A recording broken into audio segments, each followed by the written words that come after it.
ಸತಿಗೆ ಷೋಡಶದ ಋತು ಸಮಯ ಏಕಾದಶಿ. ಮತ್ತೊಮ್ಮೆ ಅರಳ ಗಣೇಶ್ ಶೆಟ್ಟಿಯವರ ಯಕ್ಷಧ್ರುವತಾರೆ ಕಾರ್ಯಕ್ರಮಕ್ಕೆ ಸ್ವಾಗತ ಸರ್. ತಮಗೂ ಸ್ವಾಗತ. ನಮಸ್ಕಾರ ಸರ್. ಮೊನ್ನೆನೇ ಮಾತಾಡ್ತಾ ಇದ್ವಿ ಒಂದಷ್ಟು ನಿಮ್ಮ ಯಕ್ಷ ಜೀವನದ ಅನುಭವದ ಮಾತುಗಳನ್ನ. ಕಳೆದ 22 ವರ್ಷಗಳಿಂದ ಕಟೀಲು ಮೇಳದಲ್ಲಿ ಸೇವೆಯನ್ನ ಮಾಡ್ತಾ ಇದ್ದೀರಾ.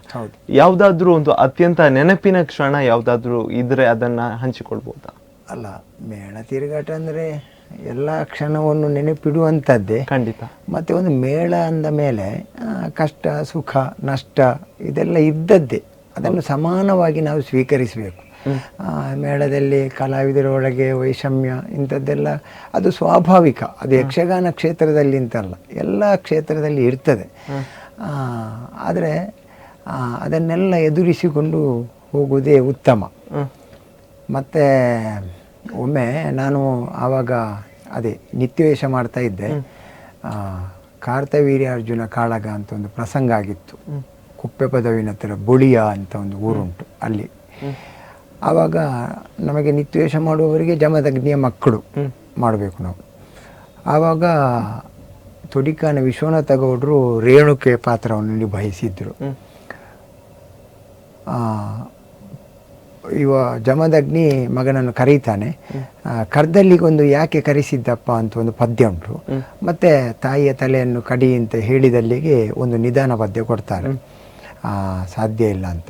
ಆವಾಗ ನನಗೆ ಒಂದು ಶಬ್ದ ಬಂದು ಹೋಯಿತು, ತಾಯಿಯ ತಲೆಯನ್ನು ಕಡಿಯುವುದಕ್ಕೆ ನಾನು ರೆಡಿ ಇಲ್ಲ ಅಂತ ಒಂದು ಮಾತು ಬಂತು. ನನಗೆ ಏನು ಮಾಡುವುದು ಅಂತಲೇ ಆಗ ಗೊತ್ತಾಗಲಿಲ್ಲ. ಆವಾಗ ಮೋಹನ್ ಶೆಟ್ಟಿಗಾರಿದ್ದರು, ಅವರು ಅಲ್ಲಿಗೆ ಬಾರಿಸಿದರು ಚೆಂಡೆಯಲ್ಲಿ. ಈಗ ಅವರು ಚೆಂಡೆಯಲ್ಲಿ ಒಂದು ಟಂಕ್ ಅಂತ ಒಂದು ಸೂಚನೆ ಕೊಡ್ತಾರೆ ಅಂತಂದರೆ ಆ ಕಲಾವಿದ ತಪ್ಪಿದ್ದಾನೆ ಅಂತ ಅರ್ಥ. ಹಾಗಾಗಿ ನನಗೆ ಏನು ಮಾಡುವುದು ಅಂತಲೇ ಗೊತ್ತಾಗಲಿಲ್ಲ.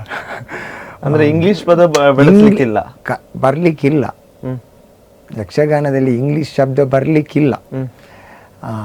ಹಾಗೆ ಏನು ಮಾಡೋದು, ಹೋಗಿ ಬಿದ್ದೆ ಅಲ್ಲಿ ಬದಿಯಲ್ಲಿ. ಅಲ್ಲಿಯೇ ತೊಡಿಕಾಣದವರು ಬಂದರು, ನನ್ನ ಕಿವಿ ಹಿಂಡಿದರು. ಮತ್ತು ಹೊರಗೆ ಬಂದರು. ನಾನು ಅವರ ಕಾಲು ಹಿಡಿದು, ಅತ್ತೆ ಎಂಥದ್ದು ಮಾಡಿದರೂ ಕೇಳಲಿಲ್ಲ. ಇದು ದನಿಗಳಿಗೆ ಸುದ್ದಿ ಹೋಯಿತು, ಅವ ಇಂಗ್ಲೀಷ್ ಮಾತಾಡಿದ್ದಾನೆ ಅಂತ. ನನಗೆ ಮತ್ತು 5 ದಿವಸ ವೇಷ ಇಲ್ಲ, ವೇಷ ಮಾಡಲಿಕ್ಕಿಲ್ಲ. 5 ದಿವಸ ಊಟ ಮಾಡೋದು, ಬಿಡಾರದಲ್ಲಿ ಮಲಗೋದು, ಕೇವಲ ಒಂದು ಇಂಗ್ಲೀಷ್ ಮಾತಾಡಿದ್ದು ನಾನು, ರೆಡಿ ಇಲ್ಲ ಅಂತ. ಅದೊಂದು ಮರೆಯಲಾಗದ ಕ್ಷಣ. ಮತ್ತು ಯಾವುದು ಎಲ್ಲ ಈಗ 22 ದಿವಸದಲ್ಲಿಯೂ ನನಗೆ ಸಂತೋಷ ಕೊಟ್ಟ ದಿನಗಳೇ ಇರುವುದು ಕಟೀಲು ಮೇಳದ ತಿರುಗಾಟದಲ್ಲಿ. ಬೇಸರ ಅಂತ ಯಾವತ್ತೂ ಆಗಲಿಲ್ಲ. ಮತ್ತೆ ಜನಗಳು ಹೇಳುವುದುಂಟು, ನೀವು ರಂಗಸ್ಥಳಕ್ಕೆ ಪ್ರವೇಶಿಸಿದಾಗ ಕಾಸರಗೋಡು ಸುಬ್ರಹ್ಮಣ್ಯ ಹೊಳ್ಳರ ವೇಷದ ಹಾಗೆ ಬರ್ತೀರಾ ಅನ್ನುವಂಥದ್ದು ಮಾತುಗಳು ಕೇಳಿ ಬರ್ತದೆ. ಇದ್ರ ಬಗ್ಗೆ ಹೇಳೋದಾದ್ರೆ? ಅಲ್ಲ, ಅವರ ಮೇಲೆ ಒಳ್ಳೆ ಅಭಿಮಾನ ಉಂಟು ಒಂದು. ಮತ್ತು ಮೊದಲಿನ ಕಾಲದ ವೇಷಧಾರಿಗಳು ಅದೆಲ್ಲ ಒಂದೊಂದು ಶಿಲ್ಪಗಳು ಅಂತ, ಅದನ್ನು ಬೀಟ್ ಮಾಡೋದಕ್ಕೆ ನನ್ನಿಂದ ಸಾಧ್ಯ ಇಲ್ಲ ಅಂತ. ಈಗ ಒಂದು ವೇಷ ಹೀಗೆ ಅಂತ ಮೊದಲು ಇತ್ತು. ಈಗ ಎಷ್ಟೋ ಮಂದಿ ಹೇಳುವುದುಂಟು, ಅವನ ವೇಷ ಹೊಳ್ಳ್ರಾಗೆ ಅಂತ ಹೇಳ್ತಾರೆ. ನಾನು ರಕ್ತಬೀಜ ಬಂದು ಬಿಚ್ಚುವಾಗಲೂ ಕೆಲವರೆಲ್ಲ ಹೇಳಿದ್ದುಂಟು, ನಾವು ಭಾವಿಸಿದ್ದು ಸುಬ್ರಹ್ಮಣ್ಯ ಹೊಳ್ಳರೇ ರಕ್ತಬೀಜ ಮಾಡಿದ್ದು ಅಂತ. ಮತ್ತು ಅವರ ಜೊತೆ ನಾನು ಅವರ ಜೊತೆಯಾಗಿ ವೇಷ ಮಾಡಿದ್ದೇವೆ, ಮಧು ಗೈಟಪರು, ಮೈಂದ ದಿವಿದರು ಇಂಥದ್ದೆಲ್ಲ ಮಾಡಿದ್ದೇವೆ ವೇಷ. ಆವಾಗ ಒಂದೇ ರೀತಿ ಕಾಣಿಸ್ತದೆ, ಯಾರು ಅಂತ ಗೊತ್ತಾಗೋದಿಲ್ಲ ಅಂತ ಹೇಳಿದ್ದಾರೆ. ಆದರೆ ನನ್ನ ಒಂದು ಅನಿಸಿಕೆ ಏನು ಅಂತಂದರೆ, ಅವರ ಜಾಗವನ್ನು ಮುಟ್ಟುವುದಕ್ಕೆ ನಾನು ಇನ್ನೂ ಒಂದು 50 ವರ್ಷ ತಿರುಗಾಟ ಮಾಡಿದರೂ ಸಾಧ್ಯ ಇಲ್ಲ.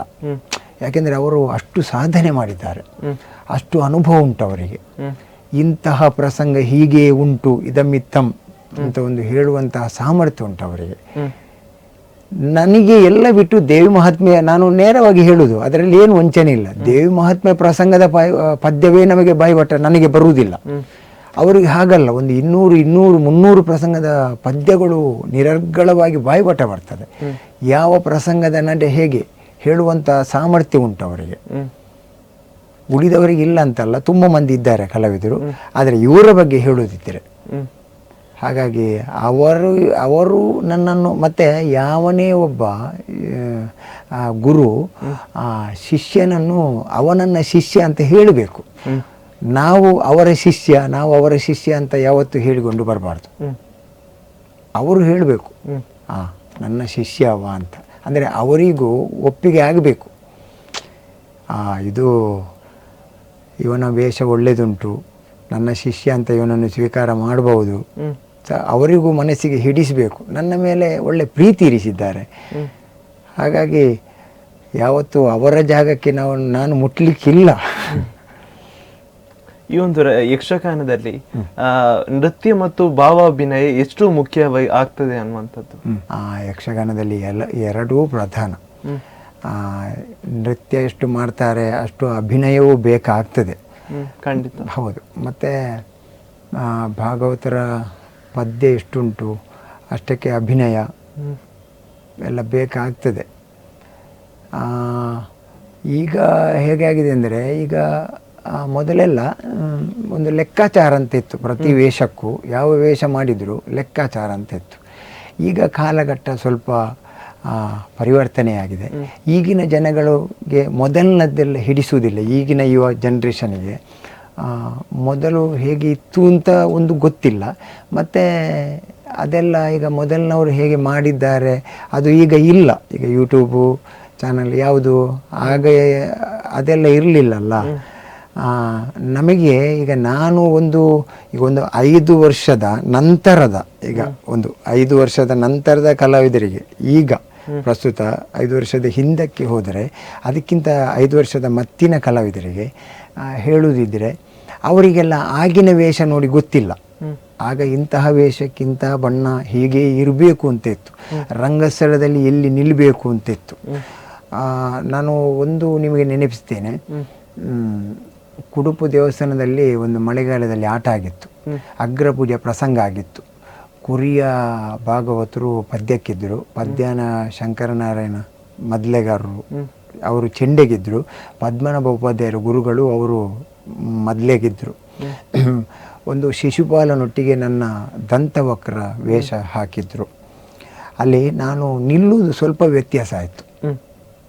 ಒಂದು ಶಿಶುಪಾಲನಿಗಿಂತ ನಾನು ಸ್ವಲ್ಪ ಮುಂದೆ ನಿಂತಿದ್ದೆ. ನನಗೆ ಗೊತ್ತಿರಲಿಲ್ಲ. ನಾನು ಮೇಳದಲ್ಲಿ ಶಿಶುಪಾಲ ಮಾಡುವವನೇ, ಆದರೆ ಆ ರಂಗಸ್ಥಳಕ್ಕೆ ಹೋಗುವಾಗ ನನಗೆ ಅಷ್ಟು ಜ್ಞಾಪಕ ಇರಲಿಲ್ಲ. ಹೇಗೆ ಎಲ್ಲಿ ನಿಲ್ಲಬೇಕು ಅಂತ ಗೊತ್ತಿರಲಿಲ್ಲ. ಶಿಶುಪಾಲ ಮಧ್ಯಭಾಗದಲ್ಲಿ ನಿಂತು ಮಾತಾಡುವಾಗ ನಾನು ಒಂದು ಸ್ಟೆಪ್ಪು ಆ ಕಡೆ ಇದ್ದೆ. ಅದಕ್ಕೆ ಕುರಿಯದವರು ಅಲ್ಲಿಯೇ ಬೊಬ್ಬೆ ಹಾಕಿದ್ದಾರೆ, ಅವನಿಂದ ಹಿಂದೆ ನಿಲ್ಲು ಅಂತ. ಅಲ್ಲೇ ಮೈಕದಲ್ಲಿ. ಅದೆಲ್ಲ ಮರೆಯುವುದಕ್ಕಿಲ್ಲ ಅಂತ. ಅದು ನನ್ನ ಜೀವನದಲ್ಲಿ ಒಂದು ನೆನಪಿಡಬೇಕಾದಂಥ ಒಂದು ಅಂಶ ಅಂತ. ಯಾಕೆಂದರೆ ಇನ್ನೂ ಯಾವತ್ತೂ ನಾನು ಈಗ ಶಿಶುಪಾಲನೊಟ್ಟಿಗೆ ದಂತವಕ್ರ ಮಾಡಿದರೆ ಅಲ್ಲ ಬೇರೆ ಯಾವುದಾದರೂ ನನ್ನಿಂದ ಹಿರಿಯರು ವೇಷ ಮಾಡುವಾಗ ನಾನು ಎಲ್ಲಿ ನಿಲ್ಲಬೇಕು ಅಂತ ನನಗೆ ಇನ್ನೂ ನೆನಪಾಗ್ತದೆ ಅಂತ. ಅದು ಮೊದಲೆಲ್ಲ ಗೊತ್ತಿರಲಿಲ್ಲ. ಅದು ಈಗ ನಾನು 1ನೇ ಮೇಳದಿಂದ ಪೂಂಜರೆ ಸೆಟ್ಟಲ್ಲಿರುವಾಗ ಅಲ್ಲಿ ಎಲ್ಲ ಕ್ರಮವನ್ನು ಹೇಳ್ತಾ ಇದ್ರು ಪೂಂಜ ಭಾಗವತರು. ಯಕ್ಷಗಾನದ ಮೇರು ಕಲಾವಿದ, ಅಭಿನವ ವಾಲ್ಮೀಕಿ ಅಂತ ಅವರಿಗೆ ಹೆಸರುಂಟು. ಅವರೊಟ್ಟಿಗೆ ತಿರುಗಾಟ ಮಾಡುವುದೇ ಒಂದು ಸೌಭಾಗ್ಯ. ನನ್ನನ್ನು ಅದೇ 4ನೇ ಮೇಳದಿಂದ 1ನೇ ಮೇಳಕ್ಕೆ ಹಾಕುವಾಗ ನನಗೆ ಪೂಂಜರು ಯಾರು ಅಂತಲೇ ಗೊತ್ತಿಲ್ಲ. ಸುಣ್ಣಂಬಳದವರದ್ದು ಪರಿಚಯ ಇತ್ತು. ಪೂಂಜ ಭಾಗವತರು ಯಾರು ಹೆಸರು ಕೇಳಿದ್ದೇನೆ, ಪೂಂಜರೆ ಸೆಟ್ಟು ಅಂತ. ಅವರು ಯಾರು ಅಂತಲೇ ನನಗೆ ಗೊತ್ತಿಲ್ಲ. ಆವಾಗ ನಾನು ಸೇವೆಯ ದಿವಸ ದನಿಗಳ ಮುಂದೆ, ಆವಾಗ ನಮ್ಮ ಈಗಿನ ದನಿಗಳು, ಅವರ ಹತ್ರ ಹೋಗಿ ಕೂಗಿದೆ, ದನಿಗಳೇ ನಾನು ಹೋಗುವುದಿಲ್ಲ, ನನಗೆ ಭಯ ಆಗ್ತದಂತ. ಆವಾಗ ಅವರೊಂದು ಮಾತು ಹೇಳಿದರು, ನೋಡು ನೀನೀಗ ರಕ್ಕಸಬಲ ಎಲ್ಲ ಮಾಡಿಕೊಂಡು ಇದ್ದಲ್ಲೇ ಇದ್ದಿ, ಸ್ವಲ್ಪ ಪ್ರಸಿದ್ಧಿಗೆ ಬರಬೇಕು, ಮತ್ತು ಒಂದು ಜಾಗದ ವೇಷ ಮಾಡಬೇಕಿದ್ದರೆ ಆ ಜಾಗದಲ್ಲಿ ನೀನು ಹೋಗಿ ಕುಳಿತುಕೊಳ್ಬೇಕು. ನಿನಗೆ ಎಷ್ಟು ಗೊತ್ತುಂಟು ಅಂತಲ್ಲ, ಅದರಲ್ಲಿ ಹೋಗಿ ಕುಳಿತ ಮೇಲೆ ನಿನಗೆ ಗೊತ್ತಾಗೋದು. ಇಲ್ಲದಿದ್ದರೆ ಯಾವ ವೇಷ ಹೇಗೆ ಅಂತ ಗೊತ್ತಿಲ್ಲ.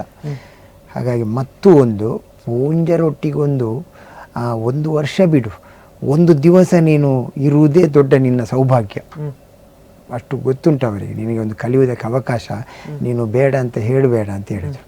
ನನಗೆ ಅದು ಪ್ರಾರಂಭದಲ್ಲಿ ಗೊತ್ತಾಗಲಿಲ್ಲ. ನನಗೆ ತಲೆ ಬಿಸಿದೆ ಹೇಗಪ್ಪ ತಿರುಗಾಟ ಮಾಡೋದು ಅಂತ.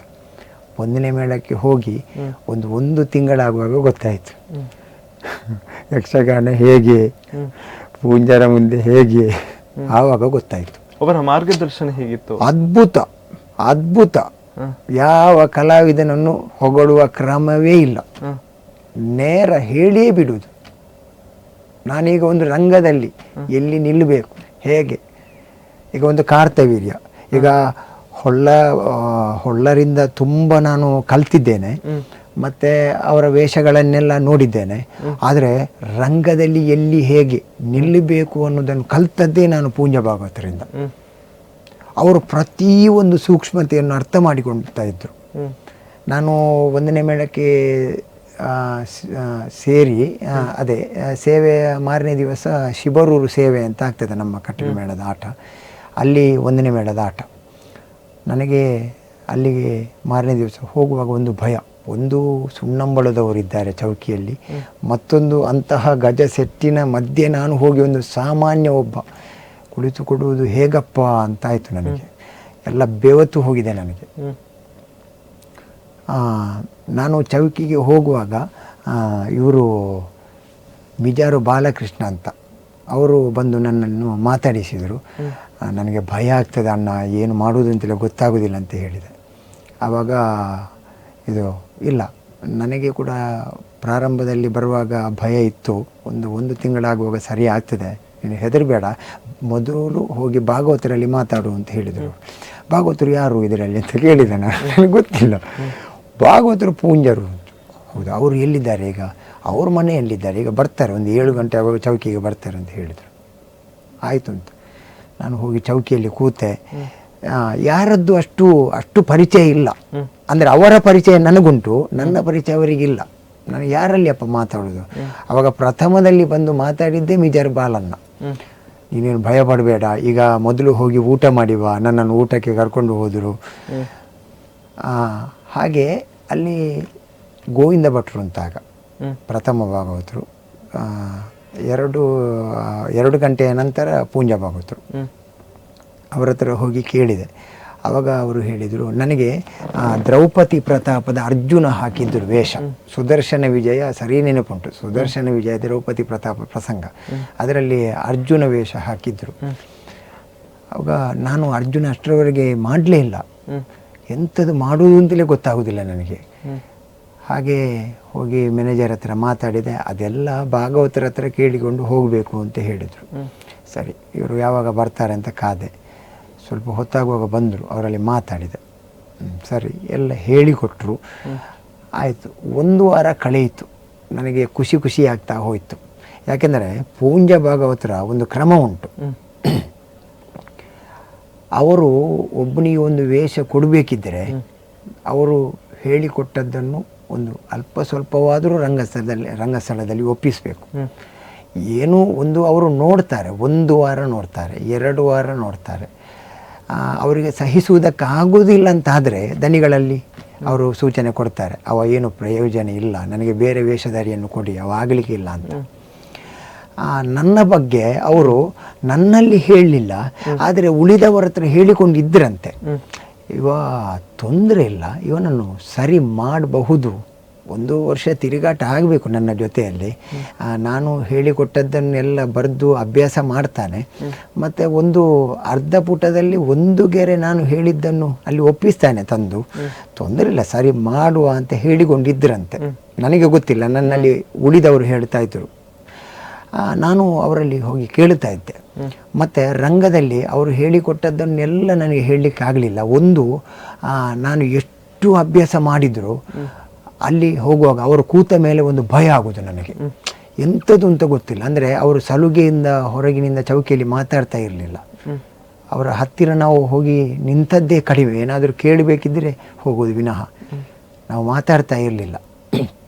ಏನು ಮಾಡೋದಪ್ಪ. ಮತ್ತು ನಾನು ಹಾಗೆಯೇ ಎಲ್ಲ ಕೇಳಿಕೊಂಡು ಹೋಗ್ತಾ ಇದ್ದೆ. ಅಲ್ಲಿ ರಂಗಸ್ಥಳದಲ್ಲಿ ಇವರನ್ನು ನೋಡುವಾಗ ಇದ್ದದ್ದೆಲ್ಲ ಮರೆತು ಹೋಗ್ತದೆ, ಏನು ಮಾತಾಡಬೇಕು ಅಂತಲೇ ಗೊತ್ತಾಗೋದಿಲ್ಲ. ಮತ್ತು ಹಾಗೆ 1 ವರ್ಷ ತಿರುಗಾಟ ಆಯಿತು. 2ನೇ ವರ್ಷದಲ್ಲಿ ರೆಂಜಾಳ ರಾಮಕೃಷ್ಣ 6ನೇ ಮೇಳ ಆಯಿತು ಆ ವರ್ಷ.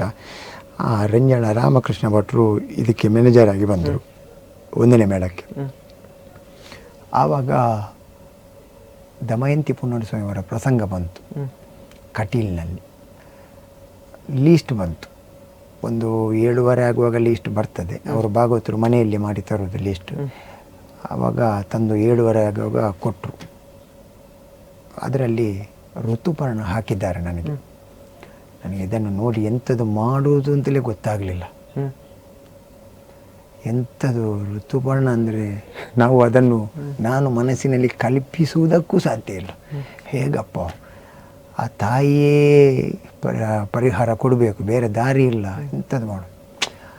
ಅವರಲ್ಲಿ ಹೋಗಿ ಏನಾದರೂ ಈಗ ನಾನು ಮಾಡುವುದಿಲ್ಲ ಅಂತ ಹೇಳುವಷ್ಟು ಧೈರ್ಯ ನನ್ನಲ್ಲಿ ಇಲ್ಲ ಅಂತ, ಅವರ ಮುಂದೆ ನಿಲ್ಲುವಷ್ಟು ಯೋಗ್ಯತೆ ನನ್ನಲ್ಲಿ ಇಲ್ಲ. ಆದರೂ ಅವರು ಬಂದರು, ಚಾಪೆಯಲ್ಲಿ ಕೂತರು. ಆಗ ಹೋಗಿ ಭಾಗವತರೆ ನಮಸ್ಕಾರ, ಕಾಲು ಹಿಡಿದೆ. ಇದು ನಾನು ಋತುಪರ್ಣ, ನಾನು ಮಾಡೋದು ಅದು ಸರಿ ಆದೀತ ಭಾಗವತರೆ ಅಂತ ಕೇಳಿದೆ ನಾನು. ಈಗ ರೆಂಜಳದವರು ಇರುವಾಗ ಒಂದು ನಾನು ಮಾಡೋದು ಆಗಲಿಕ್ಕಿಲ್ಲ, ಮತ್ತೊಂದು ನನ್ನಿಂದ ಅದು ಸಾಧ್ಯ ಇಲ್ಲ ಅದನ್ನು ಮಾಡಲಿಕ್ಕೆ. ಅಲ್ಲ, ಈಗ ನೋಡುವ, ಇವತ್ತೊಂದು ಮಾಡಿ ನೋಡುವ. ನಾನೆಲ್ಲ ಹೇಳಿಕೊಡ್ತೇನೆ, ನೀನು ಬರೆದು ಕಲಿ. ಈಗ 8 ಗಂಟೆ ಆಯಿತು, ಋತುಪರ್ಣ ಹೋಗುವಾಗ ಒಂದು 4 ಗಂಟೆ ಆಗ್ಬೋದು. ನಾನೆಲ್ಲ ಹೇಳಿಕೊಡ್ತೇನೆ. ಇವತ್ತು ನಾನು ಮಲಗುವುದಿಲ್ಲ, ನೋಡುವ ಎಷ್ಟು ನಾನು ಹೇಳಿಕೊಟ್ಟದಲ್ಲಿ ಬರ್ತದೆ ನೋಡುವ. ಇವತ್ತು ನಿನ್ನದ್ದು ಋತುಪರ್ಣ ಪಾಸ್ ಆದರೆ ಮತ್ತೆ ಅದನ್ನು ಮುಂದೆ ಕೊಂಡು ಹೋಗುವ, ಇಲ್ಲದಿದ್ದರೆ ಅಲ್ಲಿಗೆ ನಿಲ್ಲಿಸುವುದು ಅಂತ ನಾನು ತೀರ್ಮಾನ ಮಾಡಿದ್ದೇನೆ. ಇನ್ನೂ ಆ ಪ್ರಸಂಗ ಮಾಡಲಿಕ್ಕಿಲ್ಲ ಅಂತ. ಇದು 2 ಸವಾಲಾಯಿತು ನೋಡಿ. ಒಂದವರು ಪ್ರಸಂಗ ಮಾಡುವುದಿಲ್ಲ ಅಂತ ಹೇಳಿದರು, ಮತ್ತೊಂದು ನಿನಗೆ ಕೂಡಿದಷ್ಟು ನೋಡುವ, ಎಷ್ಟು ನಿನ್ನಿಂದ ಆಗ್ತದೆ ನೋಡುವ ಅಂತ ಹೇಳಿದರು. ಇದು 2 ಸವಾಲಾಯಿತು. ನಾನು ಅದಷ್ಟು ಅಭ್ಯಾಸ ಮಾಡಿದೆ, ಆದರೂ ಅಲ್ಲಿ ಹೋಗುವಾಗ ಭಯ ಆಗ್ತದೆ ಅವರನ್ನು ನೋಡುವಾಗ.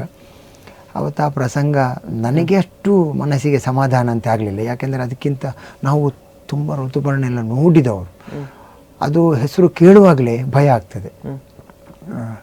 ಹಾಗೆ ನಾನು ಯಾವುದೇ ವೇಷ ಮಾಡಿದರೆ ಅವರಲ್ಲಿ ಹೋಗಿ ಕೇಳುವ ಕ್ರಮ ಇಲ್ಲ. ಅಂದರೆ ವೇಷ ಆದಮೇಲೆ, ವೇಷಕ್ಕಿಂತ ಮೊದಲು ಎಲ್ಲ ಕೇಳ್ತೇನೆ. ಒಂದು 3 ಸಲ ಹೋಗ್ತೇನೆ ಅವರ ಬಳಿಗೆ. ಅದು ಹೇಗೆ ಭಾಗವತರೆ, ಇದು ಹೇಗೆ ಭಾಗವತರೆ. ಬೈತಾರೆ, ನಿನಗೆ ಅರ್ಥ ಆಗೋದಿಲ್ವ, ನಿನಗೆ ಕನ್ನಡ ಬರುವುದಿಲ್ವ, ಇದೆಲ್ಲ ಹೇಳಿಕೊಂಡಿದ್ದರು.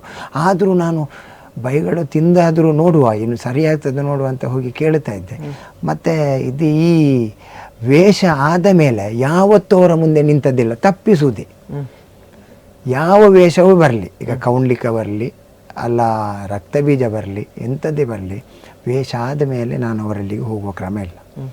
ಮತ್ತು ಅವರು ಕರೆದು ಹೇಳ್ತಾ ಇದ್ದರು ಈಗ ನನ್ನನ್ನು, ಅವ ಎಲ್ಲಿದ್ದಾನೆ ಅಂತ. ನಾನು ಹೋಗುವಾಗ, ನೀನು ಎಂಥದ್ದು ಮಾಡಿದ್ದು, ಹಾಗೆ ಮಾಡೋದಾ ಹೀಗೆ ಮಾಡೋದಾ ಅಂತ. ಮಾರನೇ ದಿವಸ ವೇಷ ನನ್ನದ್ದೇ. ಆದರೆ ಮೊದಲು ಇವರು ಹೇಳಿದ್ದಾರಲ್ಲ, ಈ ಪ್ರಸಂಗ ಇದು ಸರಿಯಾಗದಿದ್ದರೆ ಇವತ್ತೇ ಈ ಪ್ರಸಂಗವನ್ನು ಬಿಡುವುದು, ನಾನು ಇನ್ನು ಈ ವರ್ಷ ಮಾಡಲಿಕ್ಕಿಲ್ಲ ಅಂತ ಹೇಳಿದರು. ಒಂದು 5 ದಿವಸ ಕಳೆದ ಮೇಲೆ ಕಟೀಲಲ್ಲಿ ಆಟ ಆಯಿತು. ಆ ಪ್ರಸಂಗವೇ ಬಂತು. ನಳ ದಮಯಂತಿ ಅಂತ ಪ್ರಸಂಗ ಇಟ್ಟರು, ಅದರಲ್ಲಿ ಕೊನೆಗೆ ದಮಯಂತಿ ಪುನರ್ಸ್ವಾಮಿಯವರ ಬಂತು. ಆವಾಗ ಮುಂಚಿನ ದಿವಸ ನಮ್ಮ ಮ್ಯಾನೇಜರು ಇವರು ರೆಂಜಾಳದವರು, ಅವರು ಹೇಳಿದಾರಂತೆ, ನಾಳೆ ನಳ ದಮಯಂತಿ ಉಂಟು ಪ್ರಸಂಗ ಅಂತ ಹೇಳುವಾಗ ಅವರಲ್ಲಿ ಸಂತೋಷದಿಂದ ಒಪ್ಪಿದರಂತೆ ಅವರು. ಇವರು ಹೇಳಿದ್ದಾರೆ ಶುರುವಿಗೆ, ನಾನು ಆ ಪ್ರಸಂಗ ಮಾಡುವುದಿಲ್ಲ, ಎಲ್ಲಿಯಾದರೂ ಒಳ್ಳೆಯದಾದರೆ ಮಾತ್ರ ಮಾಡುವುದು ಅಂತ ಮೊದಲು ಹೇಳಿದ್ದು. ಹಾಗೆ ಆಯಿತು ಮಾಡುವ ಅಂತ ಹೇಳಿದ್ರಂತೆ.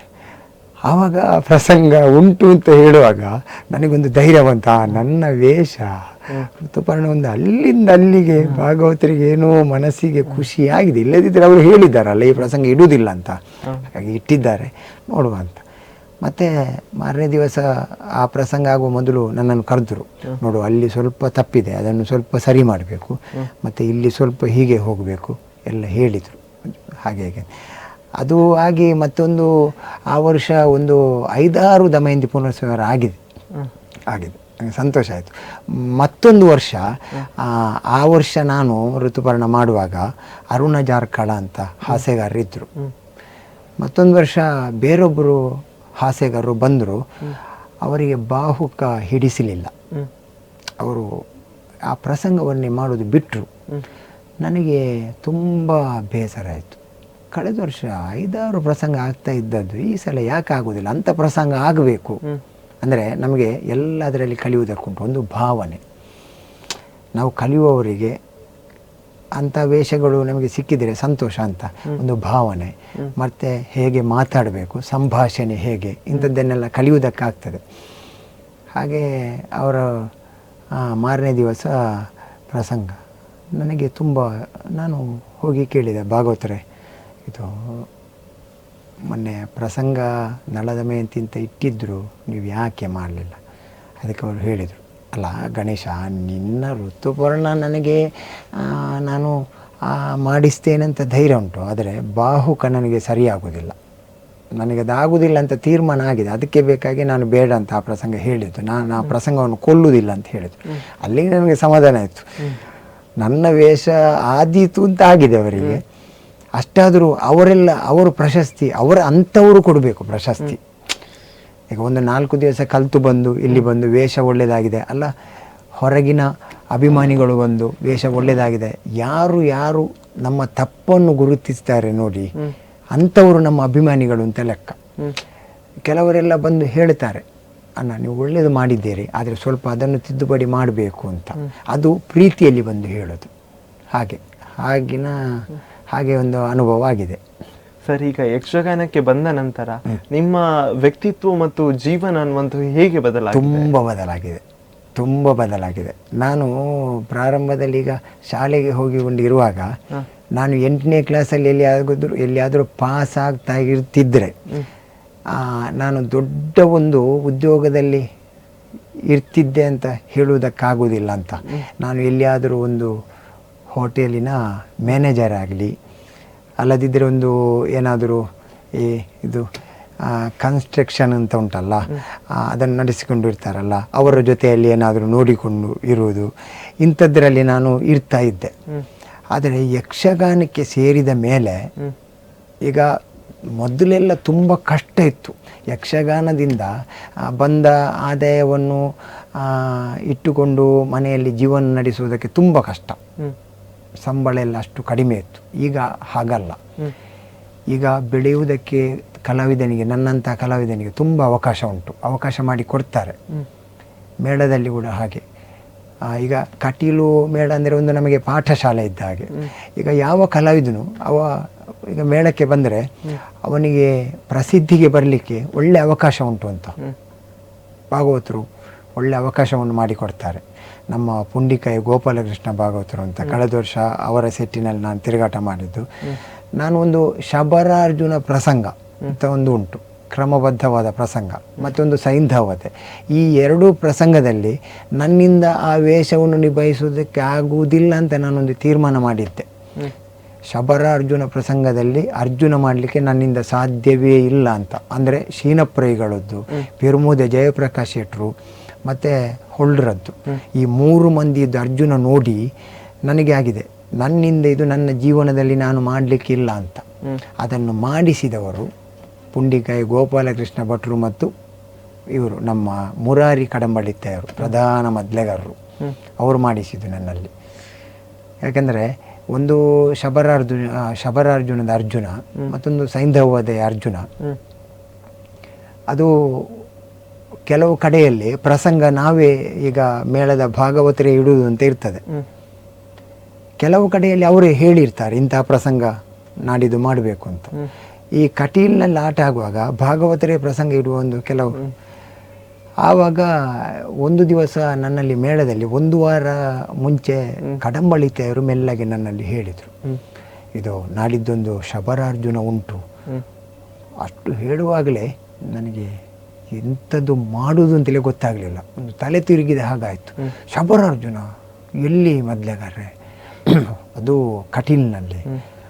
ಅಯ್ಯೋ ದೇವರೇ, ನನ್ನಿಂದ ಸಾಧ್ಯ ಇಲ್ಲ ಅರ್ಜುನ ಮಾಡಲಿಕ್ಕೆ. ಅಲ್ಲ, ಅದು ಆಗ್ತದೆ, ಸ್ವಲ್ಪ ಸ್ಟಡಿ ಎಲ್ಲ ಮಾಡುವ, ನಾವು ಕೂತು ಮಾತಾಡುವ, ಸರಿಯೋ ತಪ್ಪೋ ಅದು ವಿಷಯ ಅಲ್ಲ, ನಾವು ಮಾಡುವ. ಒಂದು ಪ್ರಸಂಗ ಮಾಡಿದ ಮೇಲೆ ನಮಗೆ ಗೊತ್ತಾಗೋದು ಹೇಗೆ ಅಂತ. ಎಲ್ಲ ಸುರಿವಿಗೆ ಎಲ್ಲ ಸರಿ ಮಾಡಿಕೊಂಡು ಯಾರೂ ಹೋಗುವುದಿಲ್ಲ. ಅದು ತಪ್ಪಬೇಕು, ತಪ್ಪು ಆಗಿ ಮತ್ತೆ ಸರಿ ಅಂತ ಆಗೋದು. ನೋಡುವ ಹೇಗೆ ಆಗ್ತದೆ ಅಂತ ನೋಡುವ. ಕಟೀಲಿನಲ್ಲಿ ಆದ ಕಾರಣ ಅಷ್ಟು ಅಲ್ಲಿ ಜನಗಳೆಲ್ಲ ಸೇರಿರುವುದಿಲ್ಲ. ಹಾಗಾಗಿ ನೋಡುವ, ಅವತ್ತೊಂದು ಮಾಡುವ ಅಂತ ಹೇಳಿದರು. ಆದೀತು ಅಂತ ನಾನು ಏನು ಮಾರನೇ ದಿವಸವೇ ಗುರುಗಳ ಮನೆಗೆ ಹೋದೆ. ಅವ್ರ ಹತ್ರ ಹೇಳಲಿಲ್ಲ ನಾನು ಬರ್ತೇನೆ ಅಂತ. ನಾನೊಂದು ಪುಸ್ತಕ ಮತ್ತು ಪೆನ್ನು ಹಿಡ್ಕೊಂಡು ಹೋದೆ. ಹೋಗಿ, ಗುರುಗಳೇ ನನಗೆ ಶಬರಾರ್ಜುನ, ಅಯ್ಯೋ ಮಹಾರಾಯ ಅದು ತುಂಬ ಕಷ್ಟ ಉಂಟು, ಅದನ್ನೆಲ್ಲ ಮಾಡಲಿಕ್ಕೆ ಸಾಧ್ಯ ಇಲ್ಲ, ಅದು ಅಷ್ಟು ಸ್ಟಡಿ ಆಗಬೇಕು, ಆ ವೇಷವನ್ನು ಅರ್ಜುನ ಮಾಡಬೇಕಿದ್ರೆ ನೀನು ಇವತ್ತು ಈಗ ಬಂದರೆ ಆಗ್ತದೆ, ನನಗೆ ಪುರ್ಸೊತ್ತಿಲ್ಲ ಈಗ, ಒಂದು ದಿವಸ ಫೋನ್ ಮಾಡಿ ಬಾ ಅಂತ. ಮತ್ತೆ ಆದೀತು ಅಂತ ಮತ್ತೊಂದು ದಿವಸ ಫೋನ್ ಮಾಡಿ ಹೋದೆ. ಅವತ್ತು ಅವ್ರ ಮನೆಯಲ್ಲಿ ಇದ್ದರು. ಅವರೆಲ್ಲ ಹೇಳಿಕೊಟ್ರು ಪದ್ಯ, ಮತ್ತು ಆ ಪದ್ಯಕ್ಕೆ ಎಷ್ಟು ಅರ್ಥ ಬೇಕು ಅದನ್ನೆಲ್ಲ ಹೇಳಿಕೊಟ್ರು. ಅದನ್ನೆಲ್ಲ ಬಂದು ಎಲ್ಲ ಭಾಗವತರ ಹತ್ರ ಕೇಳಿದೆ, ಪುಂಡಿಕೆಯವರ ಹತ್ರ. ಅವರು ಹೇಳಿದರು ಒಂದು ಮಾತು, ನೋಡು ನೀನು ಸುಬ್ರಹ್ಮಣ್ಯ ಹೊಳ್ಳರು ಮಾಡ್ತಾ ಇದ್ದ ಅರ್ಜುನ ತುಂಬ ಇದರಲ್ಲಿ ಮೊನ್ನೆ ತಲಪಾಡಿ ಯಕ್ಷೋತ್ಸವ ಅಂತ ಉಂಟು, ಅಲ್ಲಿ ಆಗಿದೆ, ಅದಕ್ಕೆ ನಾನೇ ಪದ್ಯಕ್ಕಿದ್ದದ್ದು, ಅದು ಕ್ರಮಬದ್ಧವಾಗಿ ಹೋಗಿದೆ, ಅದನ್ನೊಮ್ಮೆ ಸರಿಯಾಗಿ ನೋಡು ಅಂತ ಹೇಳಿದರು. ಮತ್ತು ಒಂದು ವಾರ ನನಗೆ ನಿದ್ದೆ ಬರುವುದಿಲ್ಲ, ಇದೇ ತಲೆ ಬಿಸಿ ಆಗೋದು. ಆ ವರ್ಷ ಆ ದಿವಸ ಆ ಪ್ರಸಂಗ ಆಯಿತು. ಬಾಲಕೃಷ್ಣ ಮಿಜಾರರವರದ್ದು ಕಿರತ, ನಂದು ಅರ್ಜುನ. ಅಂದರೆ ಅದರಲ್ಲಿ ಒಂದು ಚಕ್ರತಾಳ ಬಡಿಯುವವನಿಗೂ ಮಾತ್ರ ಅಲ್ಲ, ರಂಗಸ್ಥಳದ ನೇಪಥ್ಯ ಮಾಡುವವನಿಗೂ ಗೊತ್ತಿರಬೇಕು, ಎಲ್ಲಿ ಹೇಗೆ ದಿತ್ತ ಎಲ್ಲ ಗೊತ್ತಿದ್ದರೆ ಮಾತ್ರ ಆದೀತೆ ಹೊರತು ನಮಗೆ ಏನು ಎಲ್ಲ ಗೊತ್ತುಂಟು, ನಾನು ಅಲ್ಲಿ ನಿಭಾಯಿಸ್ತೇನೆ ಅಂತ ಹೇಳಿದರೆ ಎಲ್ಲ ತಟಪಟ ಆಗ್ತದೆ, ಏನಲ್ಲಿ ಮಾಡಲಿಕ್ಕೆ ಆಗೋದಿಲ್ಲ. ಪುಂಡಿಕಾಯಿ ಭಾಗವತರಿಗೆ ಒಳ್ಳೆ ಅನುಭವ ಉಂಟು ಅದರ ಬಗ್ಗೆ. ಕಡಂಬಳಿತೆಯರು ಅದಕ್ಕಿಂತ ಹೆಚ್ಚು ಕಲ್ತವರು, ಅದರ ಕಿರತಾರ್ಜುನ ಇದೆಲ್ಲ ಚೆಂಡೆ ಬಡಿದು ಅವರಿಗೆ ಒಳ್ಳೆ ಅಭ್ಯಾಸ ಉಂಟು. ಈಗ ಬಾಲಕೃಷ್ಣ ಮಿಜಾರರಾದರೂ ಭೀಮ ಮಾಡಿದ್ದಾರೆ, ಅದರಲ್ಲಿ ವೇಷ ಅರ್ಜುನ ಮಾಡಿದವ ನಾನು ಒಬ್ಬನೇ ಅವತ್ತು ಮಾಡಿದೆ. ಅವತ್ತು ನನಗೆ ಅಷ್ಟು ಖುಷಿ ಅಂತ ಆಗಲಿಲ್ಲ. ಮತ್ತು ಭಾಗವತರ ಹತ್ರ ಕೊನೆಗೆ ಕೇಳಿದೆ, ಭಾಗವತರೇ ನನ್ನಿಂದ ನಿಭಾಯಿಸುವುದಕ್ಕಾಗಲಿಲ್ಲ. ಅದಕ್ಕೆ ಅವರು ಒಂದು ಮಾತು ಹೇಳಿದರು, ನೋಡು ಕ್ರಮಬದ್ಧವಾಗಿ ಹೋಗಿದೆ, ಆದರೆ ಪದ್ಯದ ಅರ್ಥ ಮಾತ್ರ ಬರಲಿಲ್ಲ. ಅದು ಅಂತಹ ಪ್ರಸಂಗಕ್ಕೆ ಪದ್ಯದ ಅರ್ಥವೇ ಬರಬೇಕು, ನಮ್ಮ ಸ್ವಂತಿಗೆ ಉಂಟು ಅಂತ ಮಾತಾಡಿದರೆ ಆಗೋದಿಲ್ಲ. ಸೈಂಧವವಧೆ, ಕಿರಾತಾರ್ಜುನ, ದುಶ್ಯಾಸನವಧೆ, ಕುಂಭಕರ್ಣಕಾಳಗ, ಇಂದ್ರಜಿತು, ಮಕರಾಕ್ಷ ಇಂಥ ಪ್ರಸಂಗಕ್ಕೆಲ್ಲ ಪದ್ಯದ ಅರ್ಥ ಅದೇ ಬರಬೇಕು ಅಂತ ಹೇಳಿ, ಅದು ಬರಲಿಲ್ಲ. ಮತ್ತೆ ತೊಂದರೆ ಇಲ್ಲ, ಅಲ್ಲಿಂದ ಅಲ್ಲಿಗೆ ಹೋಗಿದೆ, ಇನ್ನೊಂದು 2 ಸಲ ಆಗುವಾಗ ಸರಿ ಆದೀತು ಅಂತ ಹೇಳಿದರು. ಮತ್ತೊಂದು ದಿವಸ ನನ್ನ ಮಾವನದ್ದೇ ಕಟೀಲಲ್ಲಿ ಆಟ ಇತ್ತು, ಒಂದು ತಿಂಗಳ ಕಾಲದ ಮೇಲೆ. ಅವತ್ತು ಅವರು ನನ್ನಲ್ಲಿ ಪ್ರಸಂಗ ಕೇಳ್ತಾರೆ. ಆವಾಗ ನಾನು ಈ ಪ್ರಸಂಗವನ್ನೇ ಇಟ್ಟೆ, ಶಬರಾರ್ಜುನವೇ ಆಗಬೇಕು ಅಂತ. ಅವರು ಕೇಳಿದರು, ಶಬರಾರ್ಜುನ ಅದೆಲ್ಲ ಅರ್ಜುನೆಲ್ಲ ಮಾಡಬೇಕಿದ್ರೆ ಅದು ಮೊದಲು ನಾವು ನೋಡಿದ್ದೇವೆ, ಶೀನಪ್ರೈಗಳು ಅವರೆಲ್ಲ ಅರ್ಜುನ ಮಾಡ್ತಾ ಇದ್ದದ್ದು, ನಿಮ್ಮ ಸಟ್ಟಲ್ಲಿ ಯಾರು ಇದ್ದಾರೆ ಅಂತ. ನಾನು ಅಂತ ಹೇಳಿಲ್ಲ, ನಾನು ಅರ್ಜುನ ಮಾಡುವುದು ಅಂತ ಹೇಳಿಲ್ಲ, ನಿಮ್ಮ ಸಟ್ಟಲ್ಲಿ ಯಾರು ಇದ್ದಾರೆ ಮಾಡ್ತಾರೆ ಅಂತ ಹೇಳಿದೆ ನಾನು. ಆದೀತು, ಭಾಗವತರಲ್ಲಿ ಕೇಳುವಾಗ ಅವರು ಆದೀತು, ಒಳ್ಳೆಯದುಂಟು ಪ್ರಸಂಗ ಆದೀತು ಅಂತ ಹೇಳಿದರು. ಪ್ರಸಂಗ ಆಯಿತು. ಆಟ ಆಡಿಸುವವರಿಗೆ ತುಂಬ ಖುಷಿಯಾಗಿದೆ. ಮತ್ತು ಇವರು ಪುಂಡಿಕಾಯಿ ಭಾಗವತರು ಬಂದು ಹೇಳಿದರು ನನ್ನ ಹತ್ರ, ಮೊದಲಿಗಿಂತ ಇದು ಸ್ವಲ್ಪ ಪಾಸ್ ಆಯಿತು, ಮೊದಲಿನಿಂದ ಇದು ಒಳ್ಳೆಯದಾಗಿದೆ ಪ್ರಸಂಗ, ಆ ಪದ್ಯದ ಅರ್ಥ ಎಲ್ಲ ಅಲ್ಲಿಂದ ಅಲ್ಲಿಗೆ ಬಂದಿದೆ, ಸರಿ ಅಂತಲ್ಲ ಅಂದರೆ ಅಲ್ಲಿಂದ ಅಲ್ಲಿಗೆ ಬಂದಿದೆ ಅಂತ. ಅದನ್ನು ಪೂರ್ತಿನ ಅರ್ಜುನ ಮಾಡುವುದಕ್ಕೂ ನನ್ನಿಂದ ಸಾಧ್ಯ ಇಲ್ಲ. ಅದು ಮಾಡಬೇಕಿದ್ರೆ ಅದಕ್ಕಿಂತ ಅದು ದೊಡ್ಡ ಗೊತ್ತಿದ್ದವರೇ ಆಗಬೇಕು. ಅದನ್ನೇ ನಿರತ ಅಭ್ಯಾಸ ಮಾಡುತ್ತಾ ಈಗ ಪೆರ್ಮುದೆ ಜಯಪ್ರಕಾಶ್ ಶೆಟ್ಟರದ್ದು ಮೊದಲು 2ನೇ ಮೇಳದಲ್ಲಿ ಅದ್ಭುತ ಅರ್ಜುನ. ಆಮೇಲೆ 1ನೇ ಮೇಳದಲ್ಲಿ ಇವರದು ಸುಬ್ರಹ್ಮಣ್ಯ ಹೊಳ್ಳ ಕಾಸರಗೋಡು, ಮತ್ತು ಬೆಳ್ಳಾರೆ ಮಂಜುನಾಥ ಭಟ್ರು, ಇಂಥವರೆಲ್ಲ ಮಾಡಿದ ವೇಷ. ನಾವೀಗ ಅದನ್ನೊಂದು ಮಾಡ್ತೇವೆ ಅಂತ ಹೇಳಿದರೆ ಒಂದು ಕಟೀಲು ತಾಯಿಯ ಅನುಗ್ರಹ. ನಾನು ಅದನ್ನೊಂದು ಪ್ರಧಾನವಾಗಿ ಹೇಳಬೇಕು, ಯಾಕೆ ಗೊತ್ತುಂಟಾ, ನಾನು ಯಕ್ಷಗಾನದಲ್ಲಿ ಇಷ್ಟು ಯಶವನ್ನು ಕಾಣುವುದಕ್ಕೆ ಮೂಲ ಕಾರಣ ಒಂದು ಕಟೀಲು ತಾಯಿಯ ಅನುಗ್ರಹ, ಮತ್ತೊಂದು ನನ್ನ ಹೆತ್ತ ತಾಯಿಯ ಅನುಗ್ರಹ. ಅದು ಇಲ್ಲದಿದ್ದರೆ ನಾನು ಏನೂ ಅಲ್ಲ ಅಂತ. ಈಗ ನೋಡಿ, ಯಕ್ಷಗಾನಕ್ಕೆ ಸೇರಿದ ಮೇಲೆ ನಾನು ದೊಡ್ಡ ಸಂಪಾದನೆ ಮಾಡಿದ್ದೇನಂತಲ್ಲ, ಅಂದರೆ ಸಿಕ್ಕಿದ ಸಂಬಳ ಅದನ್ನು ಕೂಡಿಟ್ಟಿದ್ದೇನಂತಲ್ಲ. ಈ 20 ವರ್ಷದ ತಿರುಗಾಟದಲ್ಲಿ ನನಗೆ ಸಂತೋಷ ಕೊಟ್ಟ ದಿನಗಳೇ ಹೆಚ್ಚು. ಮತ್ತು ತುಂಬ ಮಂದಿಯನ್ನು ಸಂಗ್ರಹ ಮಾಡಿದ್ದೇನೆ. ಅಂದರೆ ಈ ಕಟೀಲು ಮೇಳದ ಒಂದು ಕಲಾವಿದ ಅಂತ ಹೇಳಿ ಎಷ್ಟೋ ಮಂದಿಗಳು ಬಂದು ಮಾತಾಡೋದು, ಮಳೆಗಾಲದಲ್ಲಿ ಬಸ್ಸಲ್ಲಿ ಹೋಗುವಾಗ ಅವರೇ ಟಿಕೆಟ್ ತೆಗೆಯುವುದು, ಮತ್ತು ಚಹಾ ಕುಡಿಸುವುದು. ಮತ್ತು ನಾವು ಎಲ್ಲಿಯಾದರೂ ಚಹಾ ಕುಡಿಲಿಕ್ಕೆ ಒಂದು ಹೋಟೆಲಿಗೆ ಹೋದರೆ ಅವರಿಗೆ ಏನಾದರೂ ಮುಖಪರಿಚಯ ಇರ್ತದೆ, ಅವರು ಕೇಳುತ್ತಾರೆ, ನೀವು ಕಟೀಲು ಮೇಳದಲ್ಲಿ ಇರುವುದಲ್ಲ, ಅರಳ ಗಣೇಶ ಅಂತ ಹೇಳುವುದಿಲ್ಲ ಅವರು, ನೀವು ಕಟೀಲು ಮೇಳದಲ್ಲಿ ಇರುವುದಲ್ವ? ಹೌದು ಸ್ವಾಮಿ. ಹೌದಾ, ಒಳ್ಳೆಯದಾಯಿತು, ಆಯಿತು, ಯಾವಾಗ ಇನ್ನು ಸೇವೆ ಎಲ್ಲ ಕೇಳಿ, ಹಣ ತೆಗೊಳ್ಲಿಕ್ಕಿಲ್ಲ ಇಂಥದ್ದು. ಮತ್ತು ಗಾಡಿಯಲ್ಲಿ ಹೋಗುವಾಗ ನಾವು ಮೇಳದಲ್ಲಿ ಎಲ್ಲಿಯಾದರೂ ಹೋಗುವಾಗ ರಿಕ್ಷಾದವರ ಅಲ್ಲ ಕಾರ್ನವರ ನಮ್ಮನ್ನು ನೋಡಿ ನಿಲ್ಲಿಸುವುದು, ಅವರಿಗೆ ಯಾವುದೋ ಒಂದು ಕಡೆಗೆ ಹೋಗಲಿಕ್ಕೆ ಇರ್ತದೆ, ನಮ್ಮ ಕಡೆಗೆ ಆಟದಲ್ಲಿಗೆ ಬಂದು ಹೋಗೋದು, ಇಲ್ಲ ಇಲ್ಲ ನೀವು ಇಲ್ಲಿ ಅರ್ಧದಲ್ಲಿ ನಿಲ್ಲಿಸುವುದಲ್ಲ, ನಾನು ಅಲ್ಲಿವರೆಗೆ ಬಂದು ಹೋಗ್ತೇನಂತ ಹೇಳೋದು. ಇಂಥದ್ದೆಲ್ಲ ಅದೆಲ್ಲ ಆ ತಾಯಿ ಅನುಗ್ರಹ ಅಂತಲೇ ಹೇಳಬೇಕು. ಮತ್ತು ಆರ್ಥಿಕವಾಗಿ ಅದೇ ತುಂಬ, ಈಗ ಮೊದಲೆಲ್ಲ ಸಂಬಳ ಇರಲಿಲ್ಲ ಅಂತ ಒಂದು ಮಾತುಂಟು. ಮೊದಲೆಲ್ಲ ಮೇಳದಲ್ಲಿ ಅಷ್ಟು ಸೌಲಭ್ಯ ಇರಲಿಲ್ಲ ಅಂತ. ಈಗ ಕಟೀಲು ಮೇಳದಲ್ಲಿ ಒಳ್ಳೆ ಸೌಲಭ್ಯ, ನಮ್ಮ ದನಿಗಳು ಒಳ್ಳೆ ಸಂಬಳ ಮತ್ತು ಬೇಕಾದಂಥ ವ್ಯವಸ್ಥೆ ಎಲ್ಲ ಒದಗಿಸಿ ಕೊಟ್ಟಿದ್ದಾರೆ. ಮತ್ತೊಂದು, ಈಗ ನನಗೊಂದು ಆಸೆ ಇತ್ತು, ಒಂದು 10 ಸೆನ್ಸು ಜಾಗ ನನ್ನ ಹೆಸರಿನಲ್ಲಿ ಬೇಕು ಅಂತ. ಅದಕ್ಕೆ ನಾನು ಬೇರೆ ಈಗ ನಮ್ಮ ಮನೆಯಲ್ಲಿ ಒಂದು 20-25 ಸೆನ್ಸ್ ಜಾಗ ಇರೋದು ಅಷ್ಟೇ, ಅದರಲ್ಲಿ ಮನೆ ಕಟ್ಟಿದ್ದೇನೆ. ಅದಕ್ಕೆ ನಮ್ಮ ಯಕ್ಷಗಾನದ ಕಾಮಧೇನುಗಳಾದಂತಹ ಭಾಗವತರು, ನಾನು ಅವರನ್ನು ಭಾಗವತರು ಅಂತಲೇ ಕರೆಯುವುದು, ಅವರು ನಮಗೆ ಮನೆ ಕಟ್ಟಿಕೊಟ್ರು. ಅದರಲ್ಲಿ ಈಗ ಒಳ್ಳೆ ಸುಖವಾಗಿ ಜೀವನ ಮಾಡ್ತಾ ಇದ್ದೇವೆ. ನಾನು, ನನ್ನೊಬ್ಬ ತಮ್ಮ ಇದ್ದಾನೆ, ಮತ್ತು ಅಮ್ಮ, 3 ಮಂದಿ ಮನೆಯಲ್ಲಿದ್ದೇವೆ. ಹಾಗೆ ಈಗ ಒಳ್ಳೆ ಒಂದು ಸಂತೋಷದ ಜೀವನ ಈಗ. ಸರ್, ಈಗ ಕಡೆಯದಾಗಿ ಕೇಳೋದಾದ್ರೆ, ಈಗ ಬರುವ ಕಲಾವಿದರಿಗೆ, ಯುವ ಕಲಾವಿದರಿಗೆ ಏನೋ ಒಂದು ಕಿವಿ ಮಾತನ್ನ ಹೇಳಲಿಕ್ಕೆ ಬಯಸ್ತೀರಾ? ಅಲ್ಲ, ಈಗ ಆಗಿನ ಕಾಲದಲ್ಲಿ ಇದ್ದದ್ದೇ ಈಗಿನ ಕಾಲದಲ್ಲಿ ಇಲ್ಲ, ಅಂದರೆ ಈ ಬದಲಾಗ್ತಾ ಹೋಗ್ತದೆ, ಅದನ್ನು ನಾವು ಅನುಸರಿಸಿಕೊಂಡು ಹೋಗಬೇಕಾಗ್ತದೆ. ಮತ್ತು ಈಗ ಈಗಿನ ಕಲಾವಿದರಿಗೆ ಹೇಳುವಷ್ಟು ಪ್ರಬುದ್ಧ ನಾನಲ್ಲ. ಯಾಕೆಂದರೆ ನಾವು ಹೇಳಬೇಕಿದ್ರೆ ನಮಗೆ ಅಷ್ಟು ಗೊತ್ತಿರಬೇಕು. ನಾನು ಏನೋ ಅಲ್ಪ ಸ್ವಲ್ಪ ಕಲ್ತಿದ್ದೇನೆ, ಮತ್ತು ಒಂದು ಯಕ್ಷಗಾನದೊಂದು ಚೌಕಟ್ಟನ್ನು ಮೀರದೆ ಒಂದು ನನ್ನ ವೇಷ ಒಂದು ರಂಗಸ್ಥಳದಲ್ಲಿ ಉಂಟು ಅಂತ ನಾನು ಹೇಳುವುದಲ್ಲ, ಉಳಿದವರು ಹೇಳ್ತಾರೆ, ನಿಮ್ಮ ವೇಷ ಒಂದು ಚೌಕಟ್ಟಿನ ಒಳಗೆ ಉಂಟು, ಒಂದು ಯಕ್ಷಗಾನೀಯವಾದಂಥ ವೇಷ ಅಂತ ಉಳಿದವರು ಹೇಳ್ತಾರೆ.